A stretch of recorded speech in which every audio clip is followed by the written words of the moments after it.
mani mimi yung, mani mimi yung. I gotta warn you, this exercise is not for the faint of heart. It's super easy, but super difficult.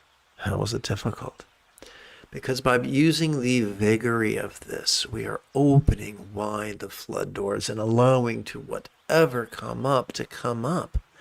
Whether that which comes up is external or internal or physical or mental or pleasurable or painful or interesting or boring or glorious or grotesque. We let it come up. We let ourselves feel what we feel. And we experience the true non-duality. That experiences painful. We experience that during the inhalation, experiences duality. That there is the ugly and the beautiful. There is the discordant and the harmonious. There is the pleasurable and the painful. There is the delicious and the disgusting. There is the fragrant and the foul. And during our exhalation, we relax into non-duality that says there are just sights, there are just sounds, there are just sensations, there are just flavors, there are just scents, there are just emotions, there are just intentions, there are just thoughts, there are just memories, there are just fantasies. And so we go back and forth between duality and non-duality. You're in for a D-ticket ride. The OGs will get that reference. Om mani mimi yung, mani mimi yung, om mani mimi yung, mani mimi yung, om mani mimi yung, mani mimi yung, om mani mimi yung, mani mimi yung, om mani mimi yung, mani mimi yung, om mani mimi yung, mani mimi yung, om mani mimi yung, mani mimi yung, om mani mimi yung, mani mimi yung.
Om mani mimi yung, mani mimi yung, om mani mimi yung, mani mimi yung, om mani mimi yung, mani mimi yung, om